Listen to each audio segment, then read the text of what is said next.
vamos a platicar de las posibles o de las inminentes secuelas en la salud mental que nos está dejando esta crisis política, toda esta situación de estrés que hemos estado viviendo, diría yo, no solamente después de la primera vuelta electoral. Antes de eso ya teníamos una situación política muy tensa e intensa. Pero para ahondar en el tema, ya me confirman por la vía telefónica a la licenciada Carmen Lucía Cordón, psicóloga, y con ella vamos a desmenuzar el tema y a darle...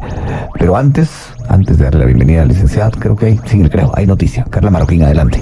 Gracias, Luis Felipe. Es importante información que traslada Matthew Miller, portavoz del Departamento de Estado de los Estados Unidos, y es que ese país anunció este día nuevos listados de personas involucradas en actos antidemocráticos y corruptos. Entre ellos figuran 4 guatemaltecos, 4 nicaragüenses, 3 hondureños y 3 salvadoreños. En el informe publicado en el Registro Federal identifica personas que deliberadamente han socavado procesos o instituciones democráticas, involucrado en corrupción significativa u obstruyendo investigaciones sobre tales actos de corrupción, tanto en Guatemala, Honduras, Nicaragua y El Salvador, y de conformidad con la sección 353 de la Ley de Participación Mejorada entre los Estados Unidos y el Triángulo Norte. Según enmendada, las personas en la lista generalmente no son elegibles para visas ni admisión a los Estados Unidos. También en este comunicado señala que promover una gobernabilidad democrática fuerte en la región a una prioridad bajo la estrategia de causas raíces de la administración, la corrupción y otras prácticas que socavan la democracia en Centroamérica generan inestabilidad e impulsan migración irregular, tanto en el Triángulo Norte de Centroamérica, por lo cual trabajan para promover, preservar y restaurar las normas democráticas para construir un hemisferio más resiliente, equitativo y próspero.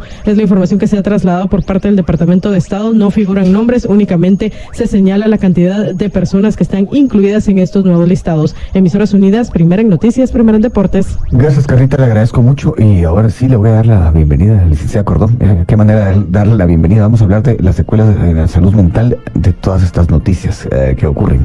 Así que, licenciada Cordón, empecemos por lo primero. Buenos días. ¿Qué tal, Luis Felipe? ¿Cómo está? Buenos días. Pues la verdad, con esas noticias que me sirven de marco perfecto para hacerle la primera pregunta. Después de lo que hemos vivido, y con usted lo platicamos mucho, pandemia, situación complicada en ese sentido, y después una crisis política que se fue extendiendo hasta llegar a lo que muchos describen como el intento de un golpe de Estado en Guatemala. ¿Todo eso usted cree que está dejando o va a dejar una especie de estrés postraumático en la población? Sí, digamos que hablando de estrés postraumático, tal vez es un término un poco fuerte, y tal vez para algunas personas sí, que tienen situaciones personales especialmente conflictivas. Pero definitivamente esa idea de que estamos en la incertidumbre, lo hablamos mucho durante la pandemia también, ¿verdad? Hay un cierto marco de tranquilidad, digamos, un cierto marco de estabilidad que necesitamos para funcionar bien en todos los otros problemas que tenemos diariamente, personales, familiares. Y si ese contexto, estoy pasando por un lugar donde hay un montón de bulla, perdón. Pero no hay problema, se le escucha perfectamente bien. Va, perfecto. Pues si ese contexto no nos da esas condiciones de estabilidad, lo que hemos visto, y estaba leyendo yo ahorita para la entrevista, que se hizo un estudio en Estados Unidos en donde se hablaba que el 87% de los terapeutas en algún momento habían tenido que hablar de política en las sesiones terapéuticas, ¿verdad? Y eso me ha pasado a mí también mucho últimamente en la clínica, que las personas, además de sus problemas, llegan a hablarle, Felipe, de cómo se están sintiendo de desbordados, tienen problemas de concentración para trabajar. Hay incluso gente que sí le ha quitado el sueño, literalmente esto, ¿verdad? Porque tiene implicaciones a niveles muy, muy serios. Así que en este momento lo que tenemos es una sociedad con pocas certezas de aquellas cosas en donde normalmente navegábamos pensando que sí, que estábamos seguros que ciertas cosas iban a suceder, y por lo tanto todo nuestro sistema de alerta, toda nuestra necesidad de poner atención en todo lo que está pasando alrededor porque nos sentimos en peligro, se activa, y cuando se activa esto es cuando hablamos de estrés y de todas los síntomas que implican esta cuestión de la fatiga, la dificultad para dormir, la concentración, ¿verdad? Qué interesante este dato que usted acaba de compartir, licenciada Cordón. El 87% de la gente en clínica en Estados Unidos hablando de política. Pero bueno, yo me fui un poco lejos tal vez con esto del estrés postraumático. Leo lo que encontré en internet: trastorno de ansiedad que se presenta como reacción a una lesión física o a un sufrimiento mental o emocional grave, como el combate militar, el asalto violento, los desastres naturales y otros acontecimientos de peligro mortal. Sí, tal vez como usted lo ha matizado, quienes han sufrido de manera más directa estos tienen un estrés postraumático, pero sí hay alguna lesión en esta inestabilidad que, por cierto, este comunicado del Departamento de Estado también resalta. Esa inestabilidad que se respira le afecta a la gente. ¿Y cómo cree usted que eso se traduce en la vida diaria? Pues mire, lo que tenemos ahorita son tal vez, por un lado, personas que están haciendo pues escenarios catastróficos de lo que podría pasar, y eso que, como yo le decía, hace que las personas estén poniendo su atención en los escenarios posibles, en estar fantaseando, incluso personas pensando en qué va a pasar con sus trabajos, en qué va a pasar con el país y con las garantías en el país, ¿verdad?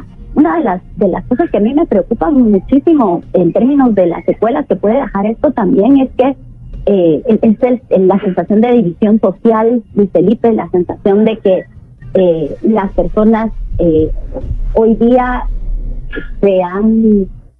pueden llegar a tornarse bastante intensas, violentas, incluso a veces respecto a los temas de política, y esa división termina también empezando a romper tejido, ¿verdad?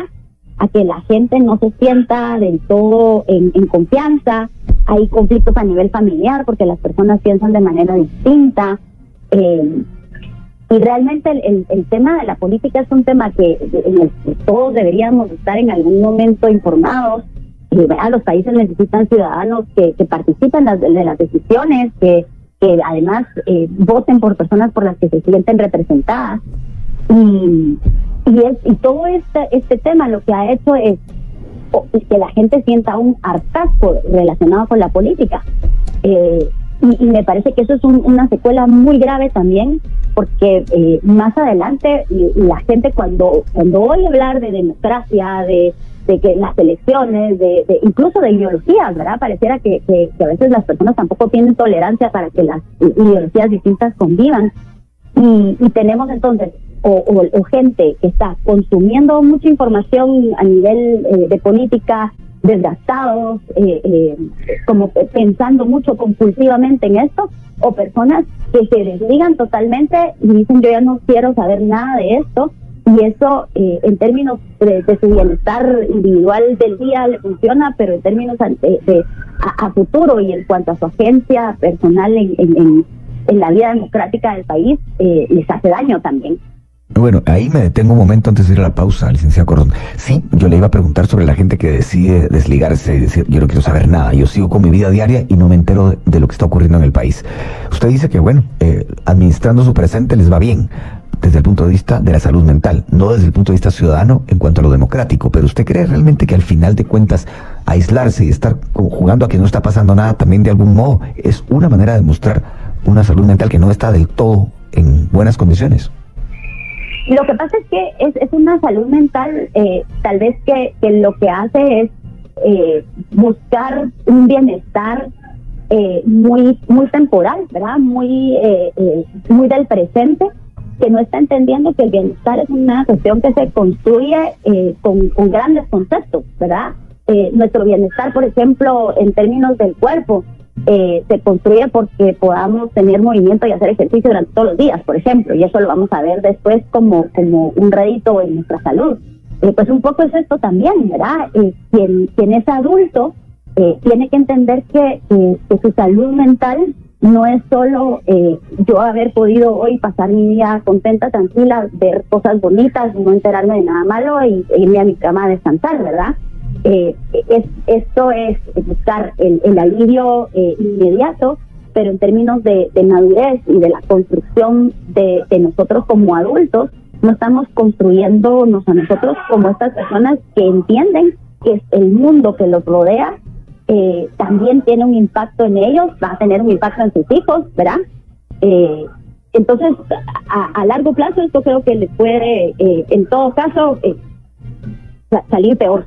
Le puede pasar para la factura. Bueno, licenciada Cordón, por la hora tengo que ir a la pausa. Le pido un momento de paciencia porque tengo más preguntas y quisiera que usted se mantenga en la línea para poder regresar en el siguiente bloque y así no solo arribar a conclusiones, sino que, como le digo, tengo más interrogantes que creo que pueden ser de gran aporte, sus respuestas, claro, para la audiencia. Así que vamos a la pausa, volvemos. Y bien, hasta aquí el video de hoy.